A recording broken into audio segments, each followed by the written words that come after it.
So up next, we are going to hear testimony from, again, one of the detectives involved in this investigation. Let's see what he has to say. Y'all check it out. Day 5. Let's go. You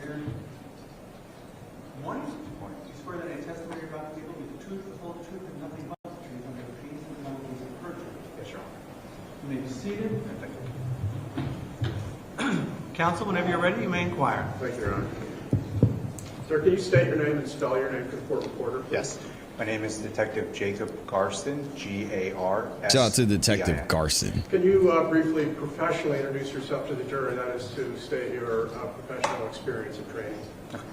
I graduated from the University of New Hampshire in 2013 with a bachelor's in sociology and justice studies and a minor in information technology. I have a master's in public administration from John Jay College, City University, New York in 2020. I graduated from the New Hampshire Police Standards Training Council Police Academy in 2015, and I've been a law enforcement officer for a little over 10 years. And where is it that you have worked as a law enforcement officer? For the Rochester Police Department in New Hampshire. And can you briefly describe your progression of rank and duties through the Rochester Police Department? Yes. So I was a patrol officer for about 5 years, and then I've been a detective for a little over 5 years as well. And we've heard from other parties the job description associated with the distinction between patrol and detective, so I think we need to belabor that. I would like to move directly to whether or not you were working on April 4th of last year, 2024. I was picking up a patrol overtime shift that day. And did you have any involvement, respond to the investigation concerning this case? As you know, a state racist case of that. Yes. Can you just describe how it is you first became involved with notifying you? There was a dispatch that there were shots fired on Summer Street, so all available units started heading in that direction. So did you respond to the scene itself down to 4341 Summer Street? Yes. What was your job down there? What did you do? So I arrived on scene, and patrol officers had Mr. Levesque currently detained, and they transferred custody of him to myself, and then I transported him back to the police station. Were you with any other detective at the time? At that time, while I was transporting him, no. It wasn't until I got back to the station that there was another detective there. Okay. And can you confirm the very short distance between the scene and arriving back at the station? Yes, it's police department is very close to where the incident took place. And back at the station, did you, in fact, conduct an interview with Mr. Levesque? I did. I obviously want to spend some time on that, but I note that you had some other tasks which followed. Let's just go through those to address your investigative tasks associated with this case. Following the interview, looks like the next day, what did you do concerning this case? So on the 5th, I reached out to the ATF to request a trace on the firearm to find out who the original purchaser was. Okay, here we go. Now we get to learn about the gun. ATF assistance to actually conduct an interview of the genesis or origin of the firearm. Yes. Did you document that in your report? Yes. And then just to help things along here, my understanding is that on the 8th you requested all the dispatch and 911 tapes. I requested all the dispatch tapes. I'm not sure on the exact date, but it was a couple days after. And what was your reason for doing that? To identify any other additional potential witnesses that we haven't spoken to. Also, if there was any excited utterances, during the heat of the moment, someone might say something that they might not remember later on. And did you, in fact, listen to all those correspondence, the dispatches, and memorialize that, and take notes of it in your report? Yes. Did you follow up on any potential leads for witnesses in the surrounding area?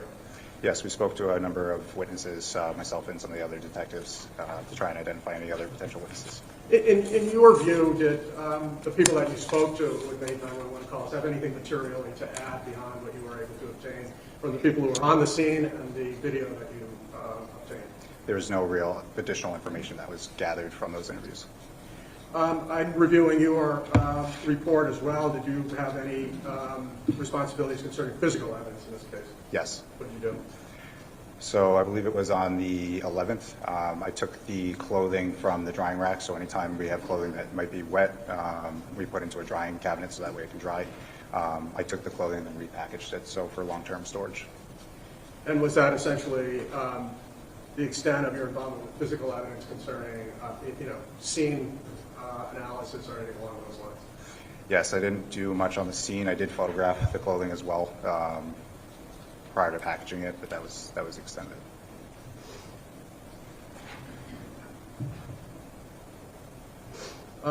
Let's see, did you, how far out, by the way, were you continuing to interview witnesses who were associated with the 911 calls? So we identified all the witnesses that we could. We also checked social media. Boy, they person detectives that are really may have into made a social post that media. could be a potential witness on social media. We reached out to try and talk to them as well. And did you document those interactions and any statements people may have made? Yes. Once again, concerning social media, those contacts, did you determine, in your view, whether there was anything material to add to what detectives obtained from the scene and video evidence? No, it was more that they heard the shots or that they had seen the police response, but nothing material. Sounds like the heart of the matter for your involvement in this case was interviewing Jason Levesque. Yes. Let's talk about that. Okay. Describe for us the process then. You said you took him into custody down at at 43 Summer Street. Just walk us through what happens next. So whenever we take someone, whether they're detained or arrested or in custody, we would conduct a search to make sure that there's no weapons, contraband, firearms. He got transported to the police station in the back of my cruiser. He would be driven into the Sally Port. From there, I walked him into the booking area and then transported him via elevator up to the interview room. And where did you ultimately take him? To the interview room upstairs. And talk to me about that interview room. Can you describe it for us? So it's a approximately 10 by 10, 12 by 12 room. There's a circle table in the room. There's 4 red hard plastic chairs.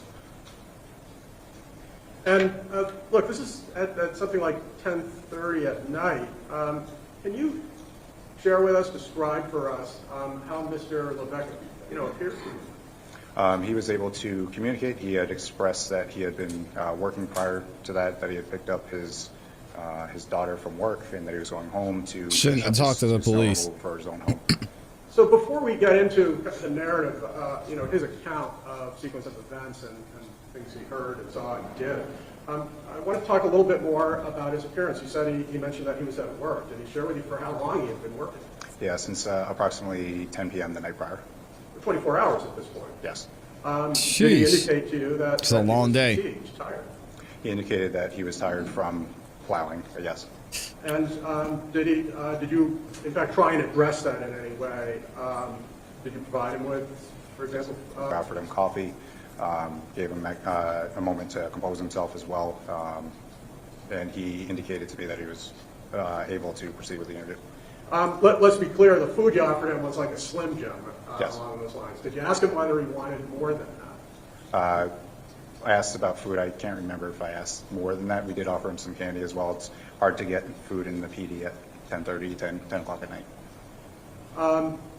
Did he, at any point, make any statements about his physical sensations, how he was feeling to you? Yeah, at one point he did indicate that he was either lightheaded or dizzy. Pardon me? Sorry, at one point he did indicate that he was either lightheaded or dizzy. And how did you respond to that? It's called shock. I asked him if he wanted EMS to evaluate him. And what did he say? He declined. Did you continue to question whether he felt comfortable or capable of making a statement? Yes. Now, was there a period of time where you were, frankly, setting up, that is, right into the interview, or was there a delay between arriving at the station and actually beginning the interview itself? There's a little bit of a delay. There's usually some rapport building before you start talking about the specific matter at hand. Also some arrangement of the room. And we also had to gather a Miranda form that we could go over with Mr. Levesque. And during this kind of setup process, did you recall whether or not Mr. Levesque actually asked to lie down, literally on the floor? Yes. And did you accommodate that? Yes, we did. Well, describe what he did. He laid down at one point. We let him Yeah, I rest bet he on the was table exhausted. when he wanted to rest. We didn't prevent him in any way from taking breaks when he needed. And after that process where he said, I'd like to lie down, did you revisit whether or not he felt comfortable or capable of having a conversation? I asked him multiple times if he was willing to, if he was okay, and if he needed any sort of assistance, or if he's willing to participate, yes. And from your perspective as an investigator, how did he appear during question and answering? Yeah, he was able to recall fine detail. He was able to articulate himself. He was able to recall memories as far as what happened. Was he responsive to specific questions, for instance? Yes. So was he oriented then to the topics that you were asking about? Yes, and even before the interview, he's asked basic questions as far as his name, address, date of birth, phone number. He was able to recall those. No difficulty doing those as well. Then I want to get into the substance of your conversation with Mr. Levesque. Okay. Did you ask him about the specific activities that preceded his contact with Kyle? Yes. Let's do this. Was this interview recorded? It was.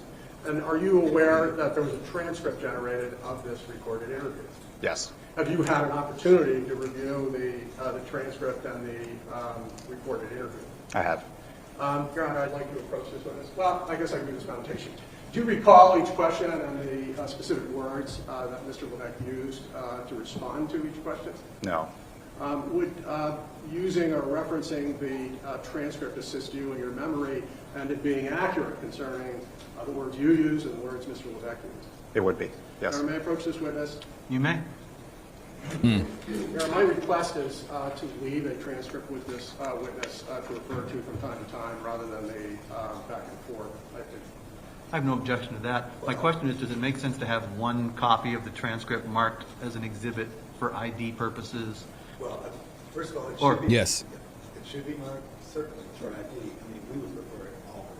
So, Well, I understand that. We've had that discussion, and I'll allow you to remake that argument if you need to at a later point. But at this point, where it's going to be used to refresh his recollection, as I understand it? Or, If we could briefly approach. sure.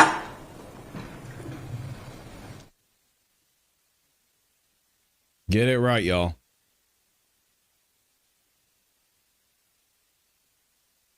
Get it right. Let's skip ahead through this break so they can get it together. The video interview, does that appear to be the transcript you're referring to? Yes. I just indicated, I want to ask you some questions about the details of this conversation with Mr. Levesque. On page 33. I want to know about this gun, though. What was up with that? Is that the area where your question is about line 1819? And can you just read that to the jury? I asked, okay, and you said you were going to clear the driveway? What was his response? Yeah. And what did you follow up with? Okay, and what happened after that? And can you then describe Mr. Levesque's description of events before contact with Kyle on lines 22, following over the next page? So I made a couple of passes, moving the snow towards 39 Summer Street. Then I turned around and I made one pass to grab the rest of it off the sidewalk and push it towards 43 Summer Street. Then I was going to backtrack the driveway, so I backed up and I got out to lock the hubs. They're the old manual locking hubs. They're not electronic or anything, so I got out to do that, and that's when he came up to the driveway. And what was your understanding of what he meant by backdragging the driveway? Sure, it's when you drop the plow and then pull it back instead of pushing the snow. And so did you get into even a conversation about where that snow is going to go? We didn't discuss the backdragging of snow to my knowledge, no. Was it your understanding based on this description that Mr. Levesque had not completed his task of plowing his own driveway? No, the driveway was still in the process of being plowed, is my understanding. And the next question, did you ask him when it is and where it is that he first sees Kyle? I believe it's on line 6 and 7. Yes, so I asked him, Does okay, it really where's the first matter? place you remember seeing him? And can you share his response starting line 8? Yes. When I heard him yelling, screaming, or making some kind of commotion. I honestly don't know what he was saying. I remember hearing a voice or something coming from that direction. Let me just take a little side step here. At this point, had you received and reviewed the videos that were ultimately obtained from 43 and 41? During the initial interview, no. And so at this point, were you able to, for instance, compare this claim that he heard yelling and screaming from 43 with the actual audio video evidence? I was not.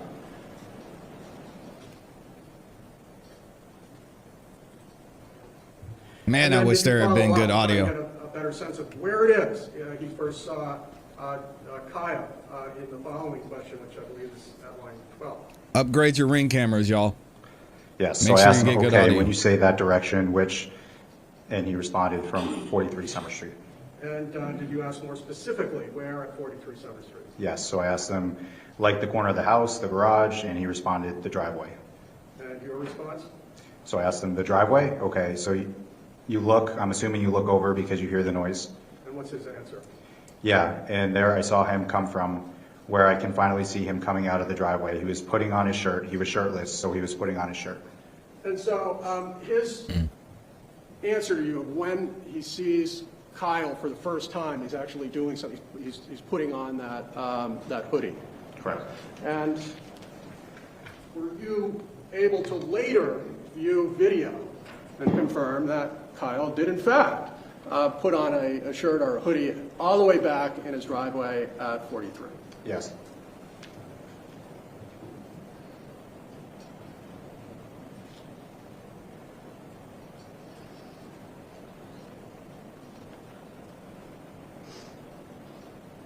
And so now from here, did you get into questions about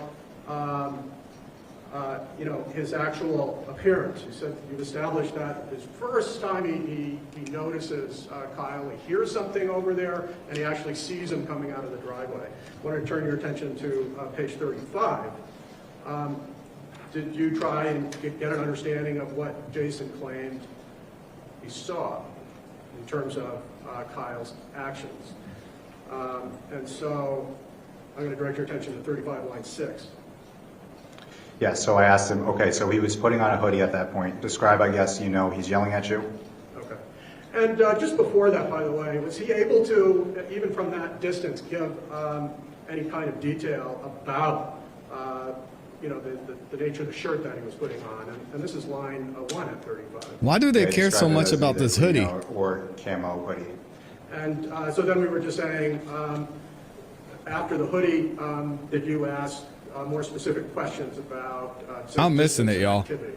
Yes. Line 10, what do you ask? Why do they keep bringing up How the far hoodie? away from the truck does he get at this point? And what's his answer? Oh, he's walking at a very fast rate towards the truck.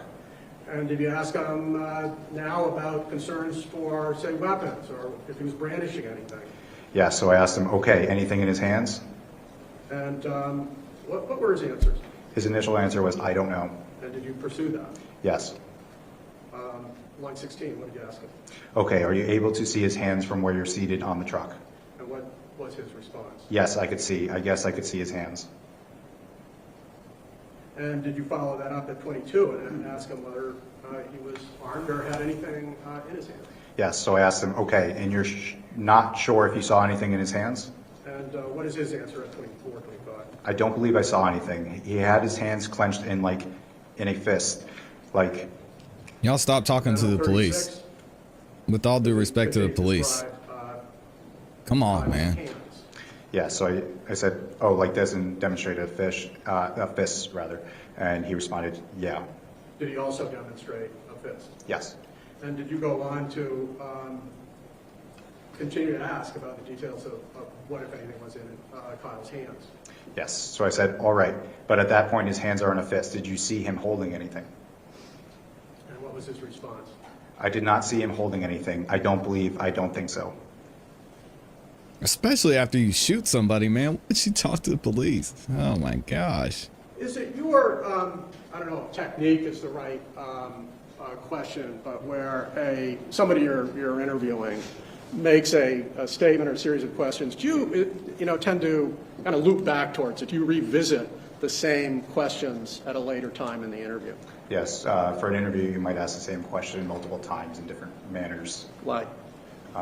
One, to check consistency. Two, sometimes further on in the conversation, they might recall something that they did not recall at the time. but mostly to check consistency.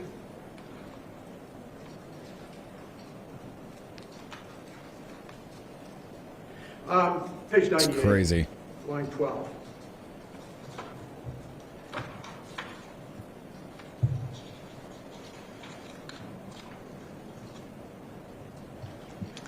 Is that an example of you revisiting whether he had a weapon? Yes. And what was your question? Had you seen him with any weapon or anything at any point during any of this exchange or in the past? And his answer is 1516. I don't know. I don't believe so. No, I don't believe so. He said he don't recall.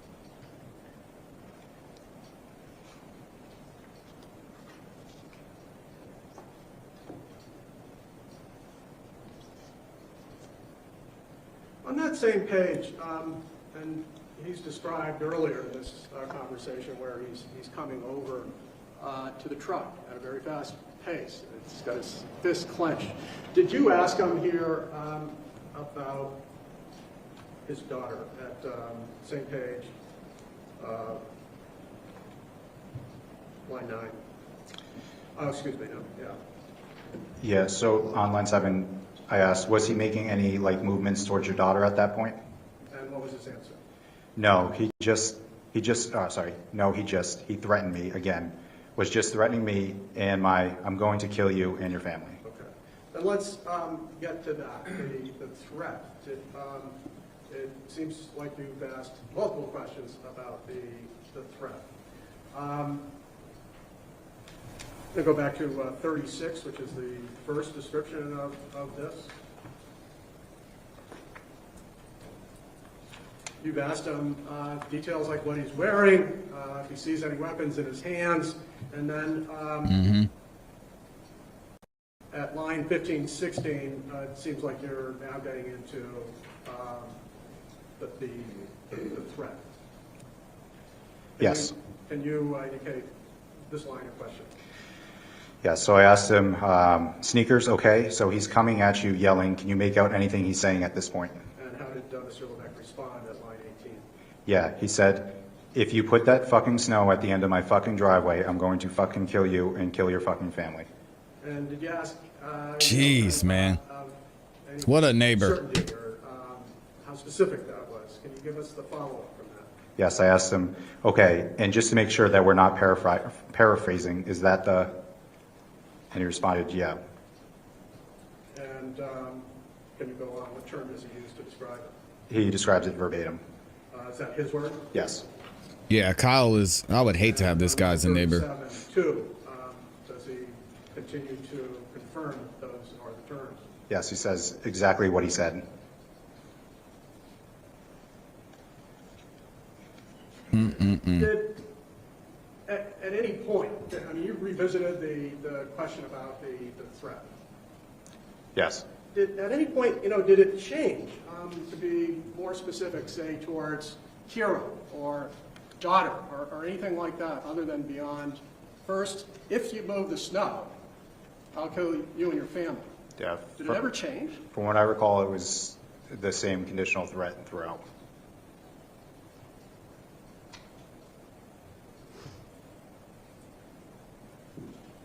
And you described him, or you asked about the process of coming over, what he could see, what he heard. Can you describe then what he claimed about the actual encounter itself, where that occurred, how close that happened? Page 40, line 10, 11. So I asked him, okay, and if he reached out and put his hand on your shoulder, was that close, or, and he responded, closer. Yeah, he touched him too? So I Wow. asked him again, closer, and he responds, because was literally his nose was touching my face. And does he reiterate what was said when they were literally nose to nose or face to face? Yeah, he reiterates, if you put that fucking snow there, I'm going to fucking kill you. Put that fucking snow there. Did Mr. Levesque ever indicate what snow is going where? I don't recall as far as specifics. I'd have to refer to a specific page if you have a reference. And did it ever deviate from, if you put snow somewhere, then I'm going to kill you and your family? No, to my knowledge, it was still all the conditional threat throughout.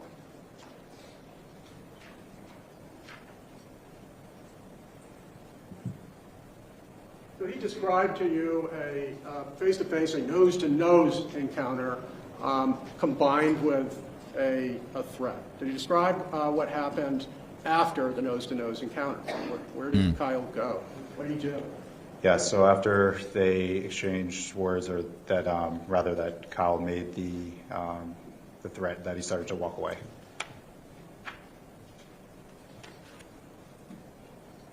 You can't do that, man. And then I want You to just can't. direct your attention to page 45, line 12. Well, let's start at 10. Excuse me, that's Mr. Levesque's answer. Your question is at 7. Can you share your question? Yeah, so I asked, all right, so he starts walking away, you said, and how far away did he get from you at that point? What's his answer? Well, my truck was parked. If this was my driveway right here, my truck's parked here, and he had made it to like the front of the house, and that's when he stopped and turned around and came back. And did he describe on page 46 how he claimed Mr. Violet, how Kyle appeared when he turned around and started coming back, 46 line 10? Yes. He said he's still very agitated. He's got his fist. He's very animated in how he's yelling. And just, he's going to fucking kill me and my family for moving snow, I guess. That's crazy. He claims at this point, while Kyle is in front of 43, that he's yelling these things, correct? Yes. And at this point, did you yet have the audio from 43 and from across the street? We did not have the video or the audio at that point, no.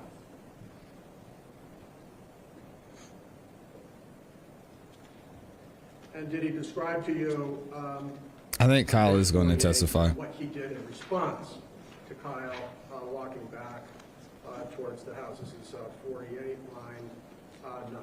Yes. Well, can you just share your question on Yeah. line 8? So I asked him what happened next, and Levesque responded, when he started coming back at me again, I didn't want to I went and drew my firearm and I pointed it at him.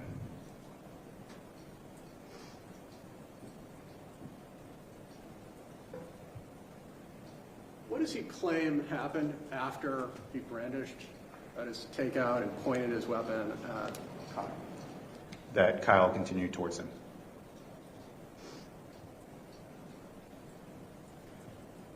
Well, can we be more specific? Line 13, same page. How does he describe Kyle coming at him after Mr. Levesque drew the weapon? Yeah. And at that point, None of this that's when he matters. came at me. He was It coming really back doesn't. at me like he was ready to go. And did you It really follow doesn't. up on that? Actually, why don't you share with us your next question on 16? So I said, okay, so let's kind of dissect that a little bit. And he responded, yeah. And then I asked him, so as far as he was coming at you, ready to go, help me understand what you mean by that. And what did he say? Like before, he kind of was, his hand was in a fist. Now he was coming at me like he was going to attack me. And have you responded to that? I responded, okay. And did he continue to speak of this? Yes. And he said, or he was going to take the gun. I don't know what he was going to do, but he was coming at me. He was ready to go. And this is his claim after he takes the gun out and points it at Kyle. Correct. And again, did you have the video to Shouldn't have compare talked to the his police, words Jason. Come to on, the man. images captured on 4 different videos? Not at that time.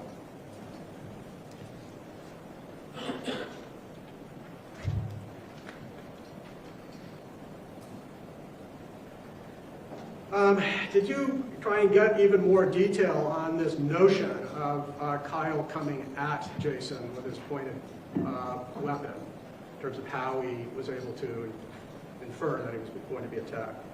Yes, there would have been follow-up questions to that, yes. For example, a follow-up question on line 3. Yeah, so I asked him, okay, and what makes you think that? And he responded, I don't know how to describe that, but I'm sure if you saw somebody coming, you can tell if someone's coming at you and they're going to attack you. But if they're coming for, they want to take something from you or hurt you or whatever.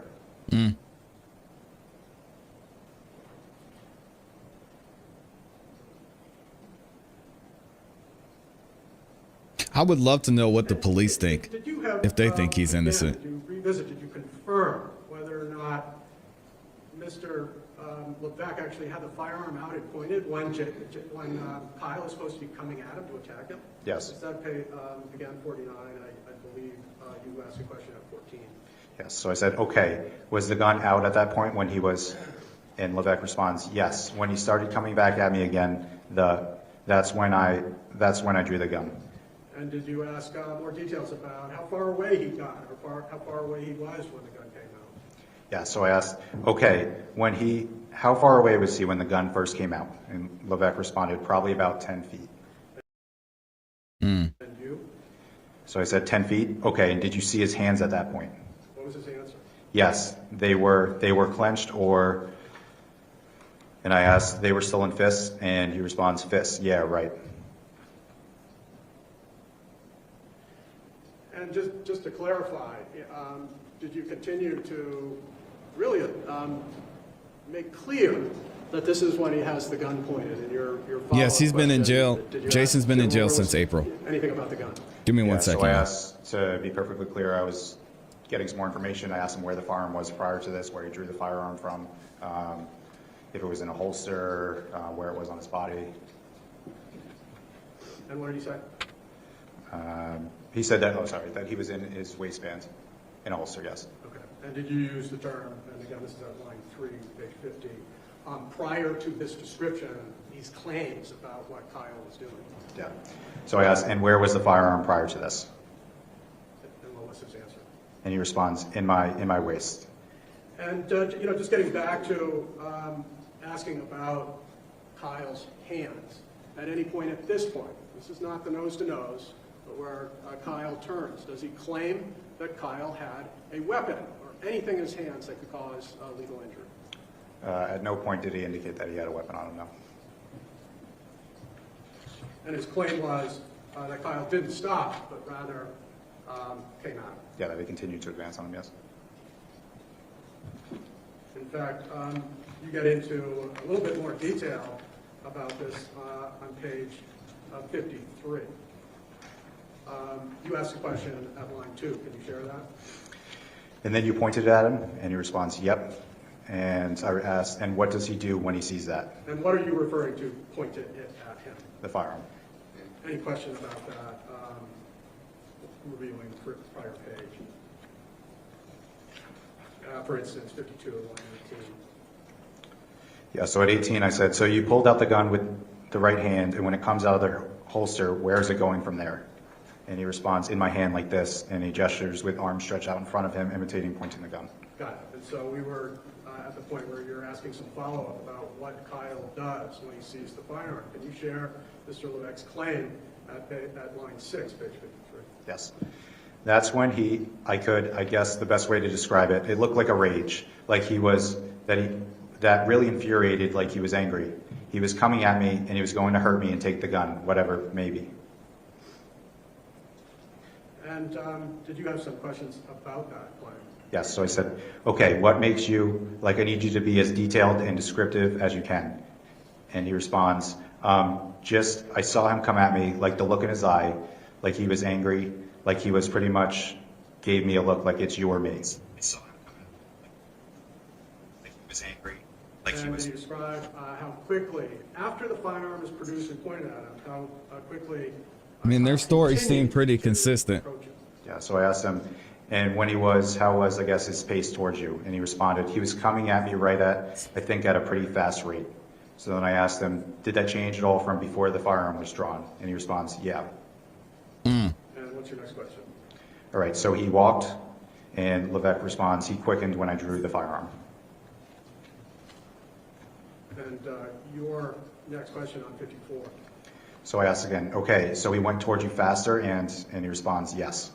And I finished my question. Once the firearm was drawn, okay, how was it prior to the gun being, I know it was slower, but are we talking like he was walking? And Levesque responds, no, he was walking, a fast walk.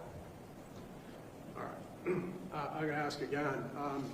You've advanced a number of pages in the transcript and the sequence in terms of the narrative. At this point, when he's claiming not only did Kyle continue to walk at him, after he produced the gun, but he actually increased his pace towards Mr. Levesque. Have an opportunity to review the actual video at this point. At this point, no. You actually have an opportunity to review the actual video of how Kyle responded once the firearm was brandished or produced. Sorry, can you repeat that? Did you have an opportunity to view this moment when how Kyle responded in the video when Jason brandished or pointed the firearm? No, as I had not had the video, access to the video at that point.